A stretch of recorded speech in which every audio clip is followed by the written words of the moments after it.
El Reino Hongo se encuentra en paz y tranquilidad gracias al trabajo que realizó Mario y Luigi en antelación. Hasta que un día, Bowser decidió mandar a sus 7 hijos, los Koopalings, a robar los 7 bastones mágicos de los 7 reyes, para apoderarse de los 7 reinos. No conforme con ello, los Koopalings transformaron a los reyes en animales, para garantizar que no se defiendan. Así que corre por autoencomienda de los hermanos Mario recuperar los bastones, regresar a los reyes a su forma real y evitar una invasión a gran escala del reino. Esto a grosso modo es la historia que engloba el afamado Super Mario Bros. 3. Y si no lo has jugado te preguntarás ¿por qué tan afamado? ¿O por qué la mayoría de la gente lo tiene entre sus juegos favoritos? Es más, ¿por qué muchas revistas y sitios de internet lo posicionan en el primer puesto de los mejores juegos de la historia? Todo esto se debe a las mecánicas e innovaciones que realizaron. Tiempo atrás, Nintendo había renovado la esencia de los plataformeros, de ser simples y llanos juegos, donde tu objetivo es evadir obstáculos y enemigos. Super Mario Bros. Implementó mecánicas donde podías aplastar a los enemigos para así destruir su existencia. Para ello, obtenías objetos que te daban atributos, que te ayudaban en tu trayecto, y además al final de un cierto número de niveles tenías que enfrentarte a un jefe.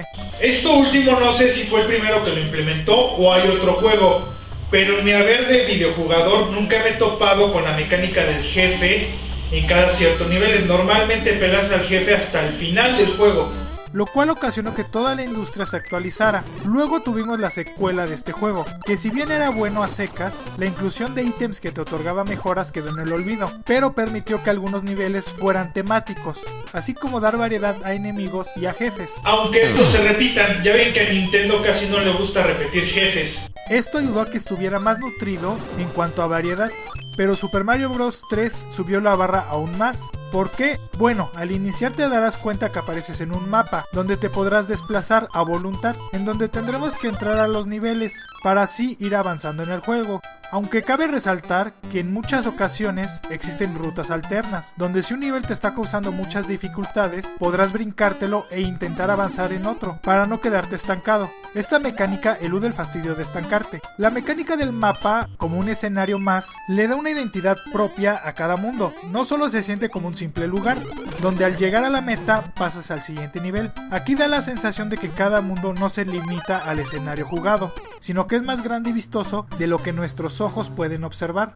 Cada nivel está conformado de la misma forma que su primer precuela. Con un botón brincas, con el otro corres y disparas, agarras monedas que al juntar 100 te darán una vida, rompes ladrillos, obtienes ítems de los bloques de interrogación. Sí, todo muy similar, pero además habrá un bloque con una nota, que te da un impulso de tu salto. Lo mismo que los resortes, pero en esta ocasión lo sentí muchísimo más fácil de utilizar que los antes mencionados en Super Mario Bros. Pero también algunos te podrán dar algún objeto. Muchos enemigos son heredados del primer título, pero tiene los propios, haciendo que sea un carnaval de alimañas odiosas, pero no repetitivas, como un pez gigante que te devora, un lagarto que te lanza una bola de espinas, topos y demás esbirros. Al cabo de algunos niveles tendremos que entrar en un castillo, donde nos enfrentaremos al Manotas, que al derrotarlo, su castillo se derrumbará y un candadote que se encuentra en el mapa será destruido. Esto es de gran ayuda, ya que si perdemos todas nuestras vidas, todos los niveles se reiniciarán, menos el castillo, y por consecuencia su candado,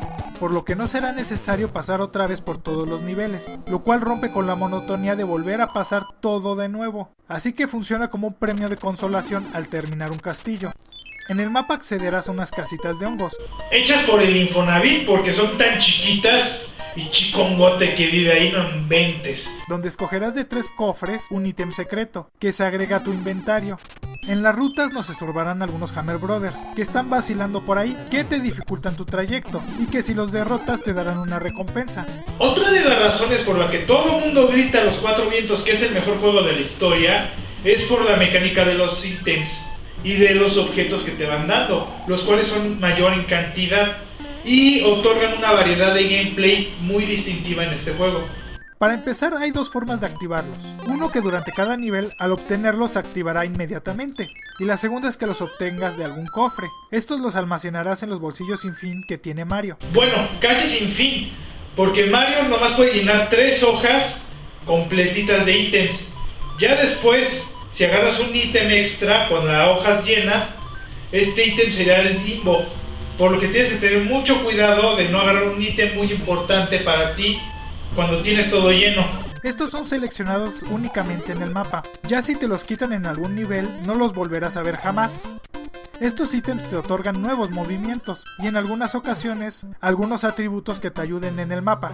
Estos ítems son el hongo, que ya sabemos qué hace, y si no, ahí va de nuevo. Te aumenta tu tamaño, que te permite romper bloques de ladrillos y si te golpean, te regresarán a tu tamaño normal. La flor, que te permite lanzar bolas de fuego y derrotar a los enemigos a distancia. Además, si te golpean la perderás, pero te quedarás en la forma de Super Mario, que te otorga el hongo. La estrella, que te hace invencible por unos segundos y matarás todo ser que te toque. Además, cambia la animación de brincar en Mario. La hoja, que le otorga un traje de mapache a Mario, le permite dar colazos para matar enemigos y pegarle a los bloques de forma horizontal. Si corres, se llenará una barra de poder que te otorga un pequeño lapso para volar y alcanzar lugares escondidos.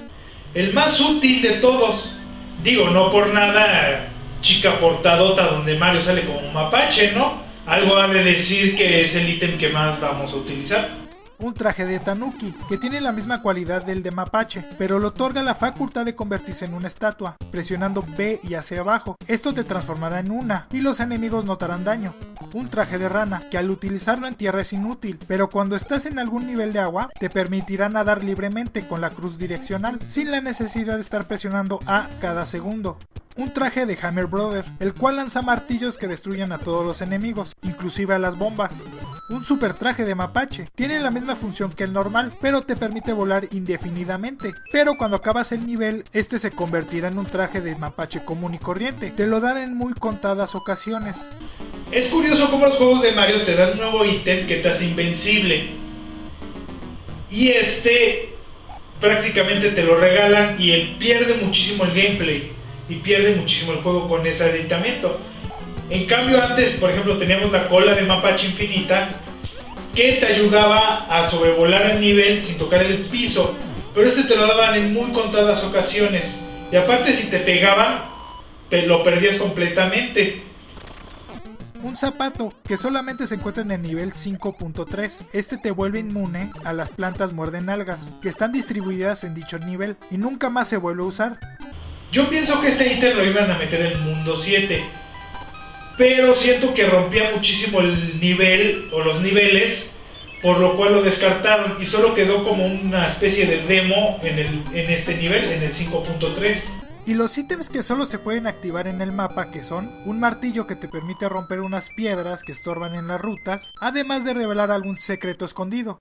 Una caja musical, que duerme a los enemigos caminantes, para poder pasar por encima de ellos y así evitar peleas innecesarias. Un ancla, que te ayuda a dejar estancado el barco volador del jefe, muy útil si te brincaste algunos niveles. Una nube de Lakitud, que te ayuda a brincarte los niveles sin entrar en ellos.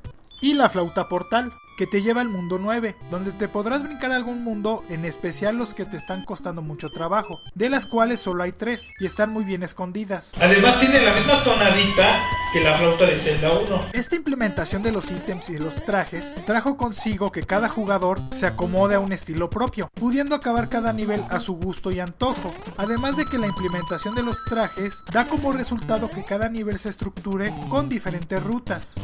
A diferencia de sus antecesores, en si bien tienes que ir del punto A al punto B, en puedes tomar diferentes rutas dependiendo si tienes un ítem o no. Aquí si lo deseas lo puedes hacer como quieras. Por ejemplo, en algún punto puedes ir por tierra, esquivando enemigos y brincando de plataforma en plataforma. Y en otro puedes tomar vuelo y pasar la mayoría del tiempo sobrevolando. Cada mundo tiene su propia temática y diseño, que han sido invadidos por uno de los 7 hijos de Bowser. El primer nivel es la Tierra de Pasto, que tiene niveles sencillos, y fue atacado por Larry Koopa, convirtiendo al rey en un perro. El segundo, un nivel de desierto, donde abundan los niveles de arena movedizas. Heredados de Super Mario Bros. 2 americano, para que vean que sí tiene su importancia.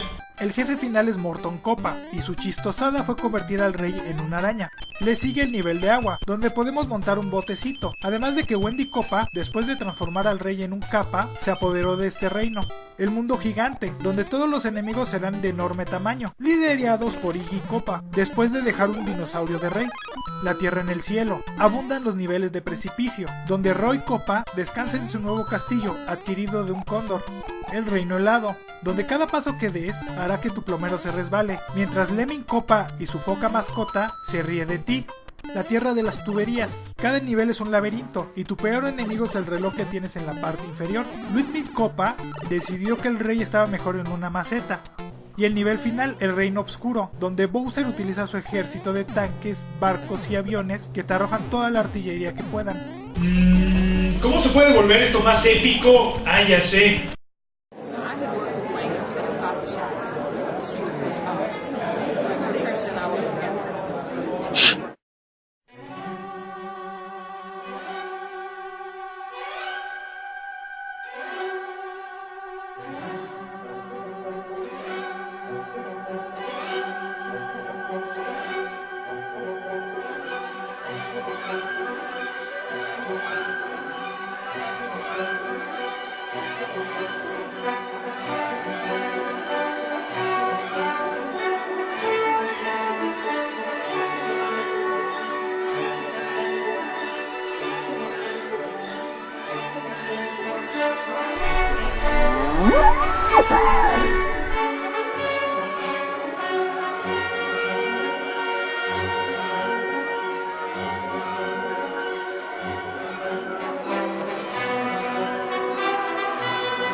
Estas temáticas en cada mundo hacen que los niveles se vean bien y les dé una identidad propia a cada escenario, para mitigar el tedio y la monotonía de cada mundo, que se puede sentir en algunos juegos. Esta implementación queda muy bien al ser un juego muy largo, y del cual te lo tienes que pasar de corrido, además de que algunos tienen sus enemigos únicos, que te harán la vida de cuadritos. Pero dan esa sensación de, ese bicho no lo he matado, vamos a ver qué hace. Y te mata. Otra mejora que obtuvo este juego fue en el apartado gráfico, aumentando la calidad de los sprites, dándoles más detalle a los enemigos y sobre todo al personaje, resaltando las facciones que tiene sobre todo en el rostro y en la barriga. Este juego se puede jugar de 2 personas, las cuales se turnarán los niveles. Ya saben, a Luigi siempre lo utiliza el hermano menor con el control más chafa. Aunado a esto, durante el juego puedes acceder a unos minijuegos, donde podrás obtener ítems si entras en la carta de espadas, que aparece cuando tienes 8000 puntos en tu score al final de cada nivel. Una forma muy ingeniosa de utilizar los puntos, y no solo como un score para competencia. Además puedes entrar en otro as de espadas estático llamado la casa de espadas. Tiene una ruleta donde puedes ganar vidas al completar una imagen. Si completas al hongo tendrás una vida, si lo haces con la flor te darán 2 y la estrella te proporcionará 5. Otra forma de conseguir vidas es obteniendo 3 tarjetas al final de cada nivel, donde si obtienes 3 de la misma figura te darán más vidas y saldrán cohetes para indicar tu victoria. Otro minijuego es una versión diluida del juego de Mario Bros, donde tendremos un modo competitivo y el que obtenga más monedas gana, y es el que podrá seguir en el juego. Para acceder a este minijuego se debe de presionar A en la posición del otro jugador durante el mapa, donde en el mismo combate podrás quitarle las tarjetas a tu compañero. ¿Y cómo Nintendo iba a hacer publicidad de tal juego? Bueno, lo metió con calzador en una película llamada The Wizard, un comercialote hecho película de dicha empresa, donde al final pudimos ver el juego.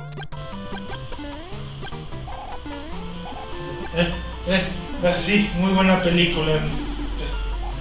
Pero bueno, al menos sirvió para ver el juego como un tráiler. Existen algunos remakes de este, como en Super Mario All Stars, donde no solo tenemos este juego, sino los anteriores juegos de Mario. Hasta el Super Mario Bros. 2 japonés está incluido en esta recopilación para el Super Nintendo, con un agregado extra, como mejoras visuales. Además lo podrás jugar en la consola virtual, por lo que este juego queda a tu alcance de una manera muy fácil. Al parecer es uno de los mejores juegos. Si bien eso de que sea el mejor juego de la historia queda a criterio de cada quien, yo lo pondría como uno de los mejores juegos, sí, pero eso es mi base de experiencia. A mí me gusta mucho, pero depende de cada persona. Además de que muchos juegos heredaron, el mapa principal que da mucha más magia a este juego, dejándonos como legados muchas cosas muy buenas.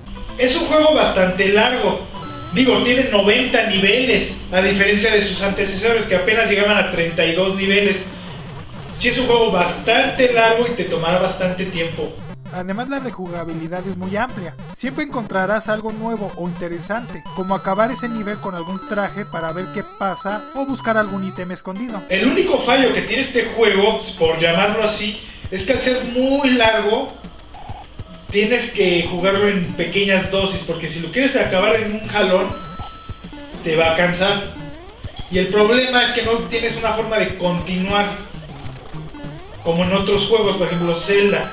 En este te lo tienes que aventar todo de corrido, y sí se siente un poco de tedio al final, ya cuando estás en el nivel 8. Pero aparte de eso, no le encontré fallo. Este juego es imperdible para cualquier videojugador y persona que no sea muy aficionada a este medio. Extremadamente recomendable. Espero el video haya sido de su agrado. Si fue así, dale me gusta. Si conoces a alguien que le pueda gustar, compártelo en tus redes sociales. Y no olvides suscribirte si te gusta el canal. Si te surgió alguna duda, tienes alguna sugerencia o simplemente quieres comentar algo, no dejes de hacerlo en la caja de comentarios. Además, si eres muy fan de este canal, activa la campanita de notificaciones para ser de los primeros en ver los videos. Les dejo mis redes sociales para que me puedan seguir en ellas. En Facebook subo algunos videos y cosas interesantes por ese medio. En Instagram publico fotos de cosas interesantes y en Twitter podrás ver un resumen de toda mi actividad, las cuales podrás encontrar en la descripción de este video. También cuento con una página de Patreon donde la gente puede patrocinar este proyecto y crezca mucho más rápido. Podrás ver la recompensa que más te acomode o te guste, que también se encuentra en la descripción. Para todas las personas que no entiendan el español, les recuerdo que podrán disfrutar todos los videos subtitulados en inglés, alemán, francés, italiano, coreano, japonés, portugués, ruso e hindi. No dejes de pasarte por mi canal City Animal, mi canal principal, donde subo 2 videos a la semana, todos enfocados hacia el mundo animal. Espero les guste. Muchas gracias por ver este video. Nos estamos viendo. ¡Hasta luego!